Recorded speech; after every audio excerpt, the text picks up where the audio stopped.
बस बहुत हो गया। आहान के बारे में तो हम बाद में बात करेंगे। जरूरी ये है कि हम इस बात का पता चलाए कि आखिर तुम दोनों में से झूठ कौन बोल रहा है हमसे। शनाया, क्या तुम्हारे पास कोई ऐसा सबूत है जो ये साबित कर सके कि शौर्य ने विकी नाम के गुंडे के पास जाने के लिए मजबूर किया?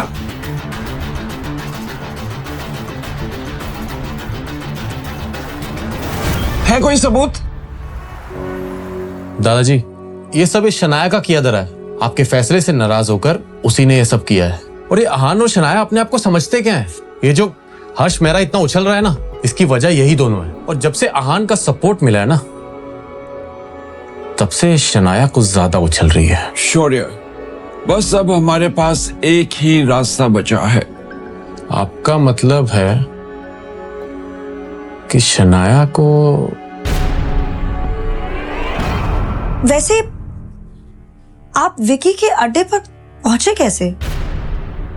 आप वहां क्या कर रहे थे? शनाया ने आहान से सवाल करते हुए कहा। जैसे ही आहान ने अपनी वाइफ की ये बात सुनी, वो दंग रह गया। आहान ने इस बारे में तो सोचा ही नहीं था। वो विकी के अड्डे के पास ही प्लाजा बार है ना, वहां मेरे कलीग की एक शादी होने वाली है, तो पार्टी वहीं देने के लिए कहा था, तो वहीं जा रहा था। और शौर्य को अंदर से आते हुए देखा तो मुझे शक हो गया। ओके, तो आपने अंदर आकर मुझे अकेले उन गुंडों से बचा लिया? मैंने पुलिस को कॉल किया था। पुलिस के बारे में सुनकर शनाया को आहान पर यकीन हो गया था। आखिरकार आहान की जान में जान आ गई। तो आपके ऑफिस में काम करने वाले लड़के ने आपको प्लाजा बार जैसी जगह पर पार्टी दी, वो इतना खर्चा कर सकता है? शनाया बहुत स्मार्ट थी और जितना आहान की सैलरी थी उससे 5-10 हजार ज्यादा खर्चा प्लाजा बार जैसे जगह पर एक वक्त के खाने और ड्रिंक्स पर होता था। इसलिए शनाया का सवाल लॉजिकल था। जी सही है, खर्चा तो हम कर ही नहीं सकते। शनाया जानती थी, इसलिए वो अब सवालिया नजरों से आहान की तरफ देखने लगी। ऑफिस से वाउचर्स मिले थे, इसलिए हम वहां गए थे। अब तो शनाया के पास सवाल करने की कोई जगह ही नहीं बची थी, इसलिए उसने हाँ में सर हिलाया और जाकर डाइनिंग टेबल पर बैठ के अपने खाने का इंतजार करने लगी। आहान खाना बनाने पर फोकस करने लगा।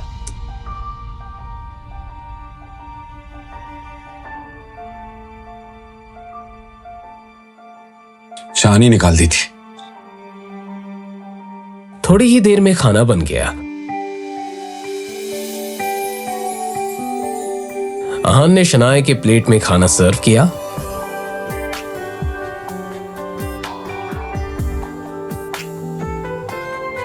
आप सोते वक्त खराटे लेती हैं शनाया? आहान की बात सुनकर शनाया हैरान रह गई। क्या? मैं खराटे नहीं लेती। और वैसे भी आपको कैसे पता? आप झूठ बोल रहे हैं। मैं झूठ बोल? कल रात हम साथ में सोए थे और आप इतनी जोर जोर से खराटे ले रही थी कि काफी देर तक तो मुझे नींद नहीं आई। ये आहान खराटों के बारे में क्यों बात कर रहे हैं? मुझे बहुत ही ऑकवर्ड फील हो रहा है। हाँ, अब यही रास्ता है। क्या कल रात को हम साथ में सोए थे? जैसे ही ये बात बाहर आई, आहान की बोलती बंद हो गई। अपने घबराए हुए पति की ऐसी हालत देखकर शनाया को जोर जोर से हंसने का मन कर रहा था। अच्छा, तो ऐसी बात है। मैंने आपको कहा रुकने के लिए? मुझे तो याद भी नहीं आ रहा। शनाया को लग रहा होगा कि मैं कितना बदतमीज हूं। अभी मैं उनसे नजरें नहीं मिला सकता।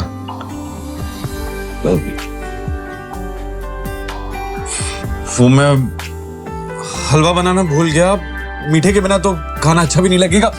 आप आराम से खाइए, मैं अभी हलवा लेकर आता हूं। अपनी बात कहने के बाद आहान तुरंत किचन की तरफ चला गया। उसे ऐसे जाते हुए देखकर शनाया की हंसी छूट गई। खिलखिलाकर हंसने के बाद शनाया ने अपने आप से ही कहा, ये आहान भी ना, इन्हें चिढ़ाने में एक अलग ही मजा आता है। जहां एक तरफ आहान और शनाया के घर में हंसी मजाक का माहौल था, गिल कंस्ट्रक्शन की हवा में एक अलग ही टेंशन थी। स्प्रिंग कंस्ट्रक्शन से आने के बाद शौर्य और नीरज की हालत गुस्से और चिढ़ से खराब हो रही थी। इस हर्ष मेहरा की हिम्मत तो देखो। मुझे लगता है कि उसे ऐसा करने के लिए किसी ने उकसाया है, या फिर वो किसी वजह से ऐसा कर रहा है। हर्ष मेहरा एक बहुत ही होशियार बिजनेसमैन है, वरना वो रायजादा खानदान में काम नहीं कर रहा होता। पता नहीं वो हमारे साथ ऐसा क्यों कर रहा है। अगर ऐसी बात है तो हमें कानून की मदद लेनी चाहिए। हमारे पास उसके साइन किए हुए कॉन्ट्रैक्ट हैं। एक दो नोटिस जाएंगे ना तो अकल टिकाने आ जाएगी। बेवकूफों वाली बात मत करो शौर्या। क्या तुम सच में रायजादा खानदान के खिलाफ जाना चाहते हो? एक प्यादे के लिए राजा से दुश्मनी लेना अकलमंदी होगी। अपने पापा की कही ये बात सुनकर शौर्य का सारा गुस्सा धरा का धरा रह गया। तो फिर अब हम क्या करें पापा? पता नहीं, पापा ऑफिस में आ गए होंगे। चलो उन्हीं से चल के पूछते हैं। अब दादाजी बता सकते हैं कि इस मुसीबत से कैसे रास्ता निकाला जाए। दादाजी, ये सब इस शनाया का किया धरा है। आपके फैसले से नाराज होकर उसी ने ये सब किया है। और ये अहान और शनाया अपने आप को समझते क्या है? ये जो हर्ष मेहरा इतना उछल रहा है ना, इसकी वजह यही दोनों है। और जब से अहान का सपोर्ट मिला है ना, तब से शनाया कुछ ज्यादा उछल रही है। शनाया ऐसा नहीं कर सकती। जाओ, जाकर शनाया से माफी मांगो, उसे मनाओ। जो भी हो, कल शनाया को कंपनी में वापस लौटना ही होगा। लेकिन दादाजी, मैं कोशिश करता हूं। कोशिश नहीं, काम पूरा करके आओ। कल शनाया को हर हालत में ऑफिस आना ही पड़ेगा। शौर्य ने इस बात पर दांत पीस कर हामी भर दी। जी। करीब करीब आधे घंटे बाद शनाया का फोन बजा, मगर जब उसने कॉलर आईडी पर शौर्य का नाम देखा तो उसने तुरंत कॉल काट दिया। तो उसने कोई चारा न होने के मारे एक बार फिर से शनाया को कॉल किया। इस बार शनाया फिर से कॉल काटना चाहती थी, लेकिन अहान ने फोन उठा लिया।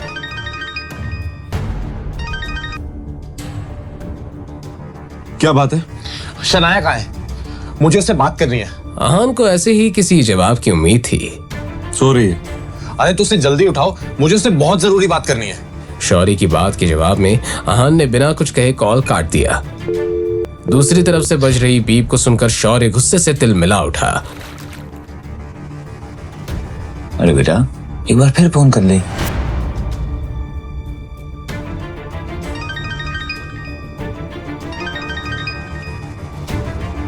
अहान, मेरा दिमाग खराब मत करो।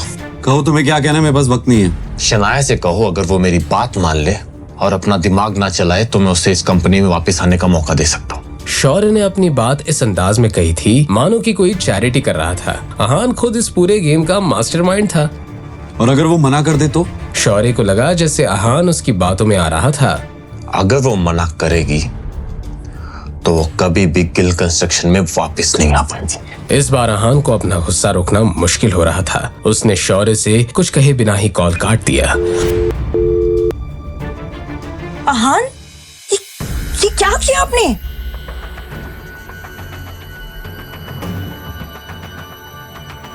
क्या शनाया अहान से नाराज हो गई थी?